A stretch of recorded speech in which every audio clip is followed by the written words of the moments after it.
Ben Hall. I'm an artist from Detroit, Michigan. I've been here most of my life. Well, it's hard to say what the main ideas of my work are. I'll start there. A lot of it has to do with the influence of protest literature and protest music. I grew up with a kind of like post-civil rights Detroit, where people were dealing with what that was. And then I understood punk at the same time. Then Public Enemy happened, and then I was like, oh, all these protest things that I was already interested in, they're still totally alive. So a lot of it is dealing with just kind of how, at that basic level, how we think about identity, but not in terms of like making identity work or work about identity, but about actual like the human construction of identity.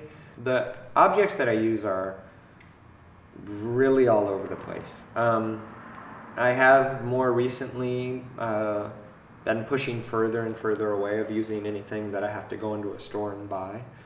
Not because I'm pretty anti-consumerist, but that's not the real crux of it. It's more just that it's a little unfair to the objects to go into a store and buy something, to use it once for an art show, and then to throw it in a box somewhere. And it's sort of like becomes more precious because it's art, but then it lives in storage.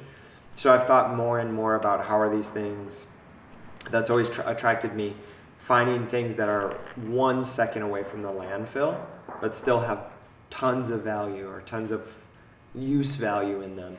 There's no one thing that I use, but it's all kind of in the aid of telling a general narrative around how not only objects are like devalued very quickly, like almost the minute that you buy them. So if that's the case, then how do you take objects that are very low at the value end and then start to re-energize them? Not necessarily in a market or commercial way, but how can you re-energize them in terms of like, now this thing that was in a yard or somewhere where no one cared about it anymore, or somewhere where it was like trash or it was too heavy to carry, how can you take that thing and all of a sudden make it worth something again? This sculpture deals a lot with a guy named Vincent Chin, who's kind of a primary person in my childhood. He was beat to death by two auto workers who said, you Jap, you're costing us our jobs. And those auto workers were never prosecuted, and of course he wasn't Japanese. Vincent Chin's just a guy who, like, no matter how much we memorialize him, it doesn't hold the memorials, because there's just people dying every day. And so what I've been thinking about more often is both memorializing people who were the villains in these moments, because those people need to be memorialized too, because if we don't remember those people, there's not an opportunity to grow from remembering, hey, like, that person was that vicious, that was that villainous.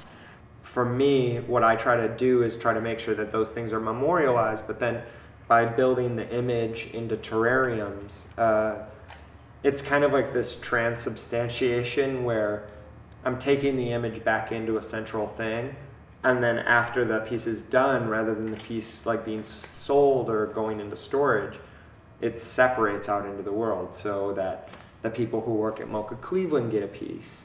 Like all of the people, not just the people at the top or the people at the bottom, but everybody gets a backpack. All the people who worked on the piece get a backpack. I think a lot about like how to remain human and what the point of that is. And I guess I can tell it in an anecdote. I was bemoaning losing my ex. And I called my best friend and I said, what do I do? And he said, at the end of the day, you just have to remember like how much that person does for other people and what's important. Are you doing this to like give people a hard time, or are you doing something to show somebody something? Are you doing it to be generous, or are you doing it for yourself? And I guess that's the thing that I think that's the only way we remain human, is to think about what that opportunity to give is all the time.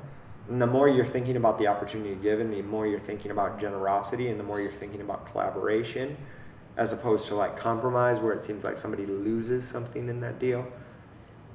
If you're giving all the time, it's like really you live in a constant state of luxury that everything is about having more in the moment, because like you can give endlessly.